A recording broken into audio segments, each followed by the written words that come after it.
መሳፍንት ተስፉ የሚባልን ሰው እንዳታመጡብኝ አስወግዱልኝ ተብሎ ነው ያለው። በማን ስራ እየተሰራ ያለ? በእነ ዘመነ አማካኝነት። አሁን ስሙት፣ ይሄን የካቢኔ አባሉን የማነ ማን ነው የሚባለው ምን አለ? ትላንትና ፋኖ ከብልጽግና ጋር ነበረ፣ ዛሬ ግን ፋኖ ከኛ ጋር ነው ያለው አለ። ትላንትና ጄኖሳይዱ ሲሳተፍ ነበረ እንዳለም ታውቃላችሁ። ሰው እንዴ ሲያስነጥሰው ህወሓት ነው፣ ምን ሲያደናቅፈው ህወሓት ነው ይብሉ አሉ። አሁን ለምሳሌ ምንም ነገር አድርገው የማያውቁ ማለት ነው። ከድንቅ መውጣት አለባቸው። አንዳንዴ እኮ አገር የሚመራው በጣም እኮ እኛ ሀገር እኮ ትልቅ ችግር የሆነው አንድ ውሳኔ ሲወሰን፣ ሀገራዊ ጉዳይ ሲወሰን፣ ሰው ተቃውሞውን ሲገልጽ፣ ድጋፉን ሲገልጽ ከግል ቂም በቀሉ ተነስቶ ነው ይነቃቸው። ያ እኮ ነው የሚያሳዝን። አሁን እንደዚህ እየቀጠቀጥኳቸው ነው አይደለም?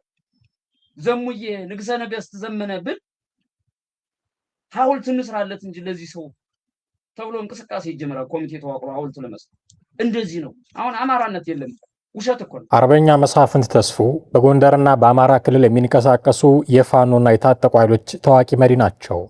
ለረጅም ዓመታት በጫካና በበረሃ የታጠቁ እንቅስቃሴዎችን በመምራትና በመሳተፍ የሚታወቁ አንጋፋ ታጋይ ናቸው። በአማራ ክልል በተለይም በማዕከላዊ ጎንደርና በዙሪያው ባሉ አካባቢዎች የነበሩ የፋኖ አደረጃጀቶችን በግንባር ቀደምትነት ከመሩት መካከልም ይጠቀሳሉ። በ2012 ዓ.ም በአካባቢው ሀገር ሽማግሌዎችና አመራሮች በተደረገ የእርቅ ጥረት ትጥቃቸውን ፈተው ወደ ሰላማዊ እንቅስቃሴ ገብተው የነበረ ቢሆንም በኋላ ላይ በክልሉ በተከሰቱ ግጭቶች ምክንያት እንደገና ወደ ትግሉ ተመልሰዋል። ከቅርብ ጊዜ ወዲህ ደግሞ እኛን ሳታስፈቅዱ ከህወሓት ጋር ንግግር ጀምራችኋል በሚል እነ ዘመነ ካሴ ከሚመሩት አፋብን ጋር የቃላት ጦርነት ውስጥ መግባታቸውም ይታወቃል። አርበኛ መሳፍንት ተስፉ በዚህ ትግል ላይ የገዛ ልጃቸውን ያብራካቸውን ከፋይ በጎንዮሽ ጦርነት ያጡ ዕድሜ ጠገብ ታጋይ ናቸው። ይህንን ሁሉ በትዕግስት አልፈው ዝምታን መርጠው የነበሩት ሰው አሁን ግን ምን ሲደረግ ከህወሓት ጋር እንሰራለን የሚል ዓላማ በማንገድ ወደፊት ብቅ ብቅ እያሉ ነው። አርበኛ መሳፍንት ተስፉ ጎንደር ላይ እንደሚንቀሳቀስ ታጣቂ ለወልቃይት የማንነት ጥያቄ የተለየ ትኩረት ቢያሳድሩ እምብዛም አያስደንቀንም። አሁን ባለው የፋኖ የኃይል አሰላለፍ ከወደ ጎጃም የሚመዘዙት ፋኖዎችና ከወደ ጎንደር ያሉ ታጣቂዎች በህወሓት ጉዳይ አቋማቸው ለየቅል ነው። ጎንደሬዎቹ ወልቃይት ቀድሞም በጌምድር አሁንም አማራ ነው የሚል ጽኑ አቋም አላቸው። የዚህ አቋም ፊት አውራሪ እንደሆኑ የሚነገርላቸው ደግሞ ወልቃይት ወይም ሞት ብለው በጣታቸው ደም የፈረሙት ሰው አርበኛ መሳፍንት ተስፉ ናቸው። በጎጃም ፋኖች በኩል ደግሞ ያለው አሁናዊ ሁኔታ የዚህ ተቃራኒ ነው። 4 ኪሎን ለመቆጣጠር መንግስት የመሆን መንገዳችንን ለማሳጠር ወልቃይትና ራያንም ቢሆን አስይዘን ከህወሓት ጋር መስራት አለብን ባዮች ናቸው። ለዚህ ነበረ መሪው ዘመነ ካሴ የአፋብንን ፖሊት ቢሮ ሰብስቦ ምን እናድርግ ብሎ ስብሰባ የተቀመጠው። ስብሰባው ያለ ስምምነት ቢበተንም ቅሉ ሐሳቡ ግን በውስጣቸው ስለመኖር ያሳበቀ ነበርና እና አርበኛ መሳፍንት ተስፉ ምን ሲደረግ ብለው ካንዴም 2 ጊዜ ጠንካራ መግለጫዎችን ሰጥተው ነበር። በዚህ መሃል ሚዛን ማስጠበቂያ ሆኖ በፋኖች መሃል የሚንከላወሰው ህወሓት ውጥኑን የሚያደናቅፍ ህልሙን የሚያጨነግፍ ዓላማ ተሸክመዋል ብሎ ስላመነ አርበኛ መሳፍንት ተስፉ እንዲወገዱ የሚል ትዕዛዝ ይዞ ብቅ ብሏል። ይህንንም ያስፈጽም ዘንድ የቤት ስራ የተሰጠው መከረኛው ፋኖ ነው። መሳፍንት ተስፉ የሚባልን ሰው እንዳታመጡብኝ አስወግዱልኝ ተብሎ ነው ያለው። በማን ስራ እየተሰራ ያለ? በእነ ዘመነ አማካኝነት። መጨረሻ ግን ምን አለች ህወሓት? ለምን አናስወግደው ማለት ለማስወገድ ደግሞ ከዚህ ማንሳት አለብሽ፣ ከሰራዊቱ መነጠል አለብሽ፣ ከህዝቡ መነጠል አለብሽ። ይህ የህወሓት ስትራቴጂ ነው። ገና መንበረ ስልጣኑ ሳይቆጣጠር አምባገነንነት። ደርግ ራሱ አምባገነን የሆነው ስልጣን ከተቆጣጠረ በኋላ እነ ዘመንና የጽምዶ ግን ገና ጫካ ላይ ያለ ነው አምባገነንነትን፣ ለዛውም ጨካኝ አምባገነንነትን እያላመደ ያለ። እኔን ያልደገፍ ከኔ በተቃራኒ የቆምክ በእሳት አቃጥላለሁ አይደል ያለ ቴሮሪስት ወርድ ባይዞ ይቀላል። አስደንጋጭ ወርድ ነው ይወር። ለአገዛዙ መረጃ ሰጣቸዋል ተብለው የተረሸኑ ሴቶች እንደ ጀብድ ተቆጥሮ ገባሽ? ስንት ሰራዊት የመርጥ ጥያቄ ጠየቀ፣ የአማራነት ጥያቄ ጠየቀ፣ ስንት ተረሽኗል። ህወሓት መሳፍንትን አስወግዱልኝ የሚል ልመና መሰል ትዕዛዝ ሲያስተላልፍ ፋኖች ጭንቅላት ውስጥ ያቃጭር የነበረው ወቅታዊ ጉዳይ ድርድር የሚል ነበረ። ህወሓት ከፌዴራል መንግስቱ ጋር ኬንያ ላይ ሊደራደር ነው የሚሉ መረጃዎች በስፋት ይሰሙ ነበርና የአይነቱ መረጃ እረፍት የነሳቸው ፋኖች ጥያቄ ማንሳታቸውን ተከትሎ ህወሓቶች አይዟችሁ የኛ ዓላማ 4 ኪሎ እንጂ ድርድር አይደለም የሚል መረጃ መስጠት ጀምረዋል። ህወሓት የሰላም ንግግር የሚባል ነገር የለም 4 ኪሎን መቆጣጠር ነው ዓላማችን ብሏል። ህወሓት በቀጣዩ ሳምንት በኬንያ እንዲካሄድ በአደራዳሪዎች የቀረበለትን አዲሱን የሰላም የውይይት ሐሳብ ሙሉ በሙሉ ውድቅ ማድረጉን ዘገባዎች ጠቁመዋል። 4 ኪሎን መቆጣጠር ነው ዓላማችን፣ ንግግር ድርድር የሚባል ነገር የለም ብሏል። ለንግግር ጊዜው መሽቷል ነው ያለው። የትግል ምክንያቶቹንም ቀይሯል። በፊት ተፈናቃይ ለመመለስ፣ በመቀጠል የጊዜው አስተዳደሩን በፊት ጌታቸው በኋላም ጄኔራል ታደሰን በማባረር የሚሉትን ምክንያቶች ረስቷቸዋል። አሁን 4 ኪሎን መቆጣጠር ነው ዓላማዬም ብሏል። ህወሓት በአሁኑ ወቅት የፌዴራል መንግስቱን ስልጣን በኃይል የመቆጣጠር ፍላጎት እንዳለውና ከ4 ኪሎ ውጪ ሌላ መዳረሻ የለኝም የሚል አቋም በማንጸባረቅ ለሰላም በሩን መዝጋቱም ተነግሯል። በመንግስት በኩል ለኬንያው አዎንታዊ ምላሽ መገኘቱ የተጠቆመ ሲሆን ህወሓት ግን በሩን ጥርቅም አድርጎ ዘግቷል ነው የተባለው። የትግራይ ኮሚኒኬሽን ጉዳዮች ቢሮ ኃላፊ ዶክተር አብርሃም ሀጎስ ለጋዜጠኞች በሰጡት መግለጫ የሰላም ስምምነት ድርድር እየተካሄደ ነው፣ የትግራይ መንግስት ልዑካን ወደ ኬንያ ሄደዋል፣ አደራዳሪዎች ወደ ትግራይ ገብተዋል የሚሉትና ሌሎችም ወሬዎች ከእውነት የራቁና ትግላችንን ለማለሳለስ በጠላቶች ሆን ተብለው የተፈጠሩ ናቸው ሲሉ አስተባብለዋል። ይህ አይነቱ የህወሓት አቋም የሚታመን አይደለም፣ ፋኖችን ለማጭበርበር ነው የሚል እምነት ያላቸው ሰዎች ቁጥር ግን ቀላል አይደለም። ይህን ተቃውሞ የሚያቀርቡ ሰዎች ከሚያነሷቸው ነጥቦች መካከል አንዱ ከዚህ በፊት ህወሓትን ምን እንደነካው እንጨት ሲያነውሩ የነበሩ ሰዎች አሁን ምን አግኝተው ነው ከእርሱ ጋር ካልሰራን ሞተን እንገኛለን የሚሉት የሚል ነው። ደረጃ ብትወልድ ለእነዚህ ተቃዋሚዎቹ ተከታዩን መልስ ሲሰጥ ይሰማል። ሰው እንዴ ሲያስነጥሰው ህወሓት ነው፣ ምን ሲያደናቅፈው ህወሓት ነው የሚሉ አሉ። አሁን ለምሳሌ ምንም ነገር አድርገው የማያውቁ ማለት ነው። ከድንቂ መውጣት አለባቸው። አንዳንዴ እኮ አገር የሚመራው በጣም እኮ እኛ ሀገር እኮ ትልቅ ችግር የሆነው አንድ ውሳኔ ሲወሰን፣ ሀገራዊ ጉዳይ ሲወሰን፣ ሰው ተቃውሞውን ሲገልጽ፣ ድጋፉን ሲገልጽ ከግል ቂም በቀሉ ተነስቶ ነው ይነቃቸው። ያ እኮ ነው የሚያሳዝን። እኔ አሁን አንዳንዶች አሉ ለህወሓት እንደዚህ አድርጋችሁ ለህወሓት ይሄን እያደረጋችሁ እንደ ህወሓት እንደው እውነት እናወራና አሁን ይሄን ከምትሉት መካከል እኔ ራሴን ለመኮፈስ አይደለም ህወሓትን እንደው እንደኔ ታግዳችኋል? ከምሬ ነው የምላችሁ። እንደው ይነቃቸው እናውራ ከተባለ እውነት እናውራ ከተባለ እኔ 2 ዓመት መታሰሬን ምናምን ለመሸጥ አይደለም፣ ሁልጊዜ እንትን ለማድረግ አይደለም። በጣም በግሉ ፕሬስ በምኑ ሆነን እንደዛ አድርገናል። ከዛ ቂም በቀል ተነስቼ አሁን መወሰን አለብኝ እንዴ? አሁን እኮ አንዳንድ ሰዎች አሉ ይገርማቸዋል በጣም እኛም ጋር የነበሩ ከዛ ያነሱ ነገር የሆነ ነገር ሲሆን አሁን የሆነ ነገር ሚስታቸውን ብርጭቆ ሲሰብር በቃ ህወሓት መጥቶ ነበር እንደዚህ ቤት የሚሉ አሉ። በቃ መጥፎ ቂም ነገር እንትን ነገርና ከሀገር ስለ ሀገር ጉዳይ ስትወስን ከግል ቂም አትነሳም። የህዝብ ጉዳይ ነው፣ የሀገር ጉዳይ ነው። ደግሞ የማንም ህዝብ ጠብ የለንም። ድሮም እኛ የተሻለ ስርዓት ይምጣ ነው አይደል ነገራችን። ሀሳብ ጋር ነው ዋናው ነገራችን። ድሮም ሀሳብ ጋር ነን፣ አሁንም ሀሳብ ጋር ነን።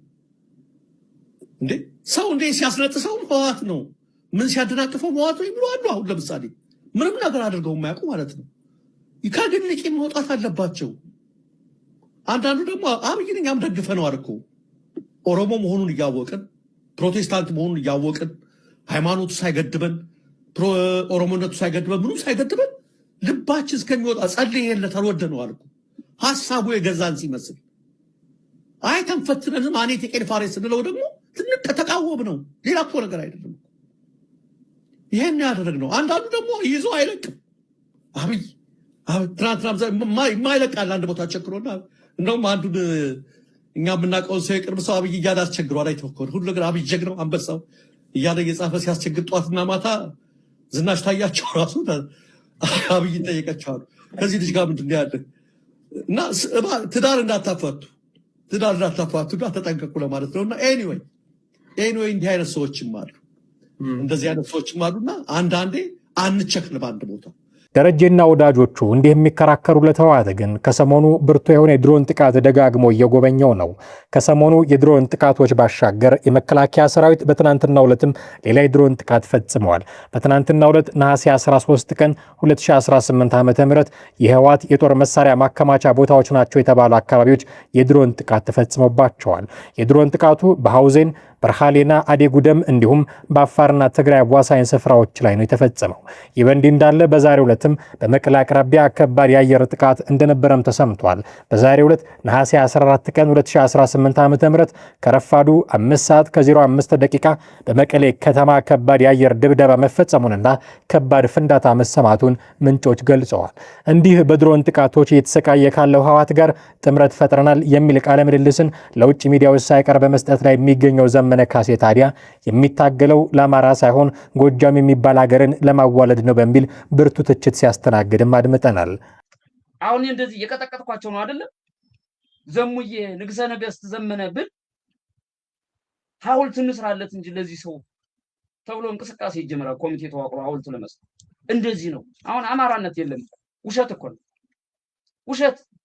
አሁን የጎንደሩ አማራነት፣ የሸዋ አማራነት፣ የወሎ አማራነት፣ የጎጃሙ አማራነት የተለያየ ነው። ቀን ለምሳሌ የጎጃሙ አማራነት ምንድነው? ለምሳሌ የነ ዘመን አማራነት ቁጭ ላድርግልሽ።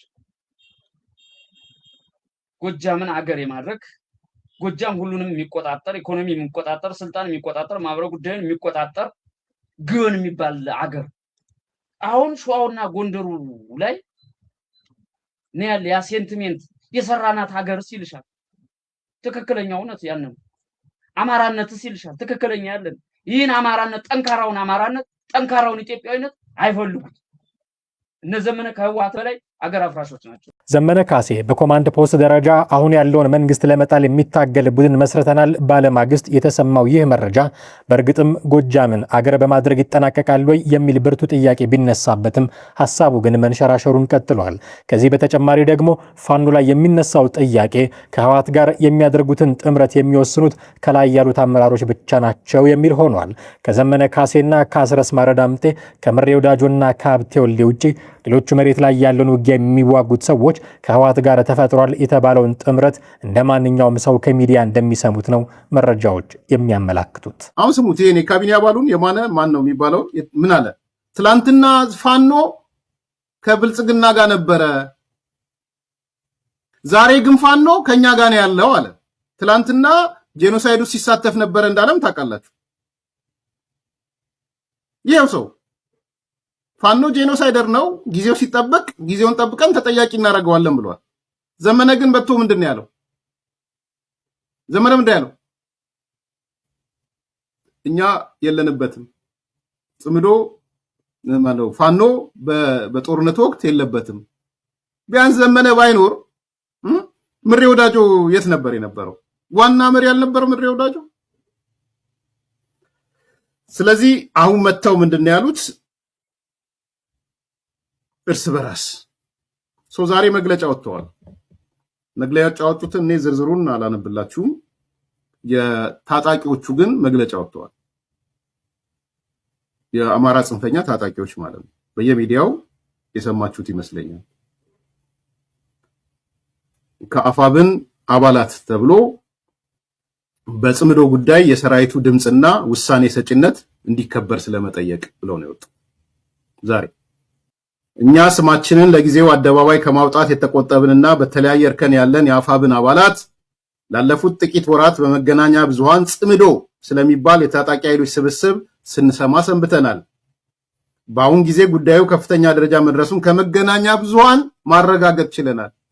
ይሄ ታጣቂ ኃይል እንግዲህ የት ነው ያለው? ጫካ ነው ያለውት ነው የሚለው።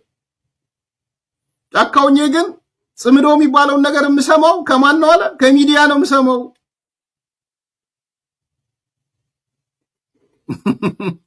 ትላንት ምን አልኳችሁ? ስለ ጎጃም ምንድን ነው የነገርኳችሁ? ስለ ጎጃም ውስጥ ያለው ክፍፍል ምንድን ነው?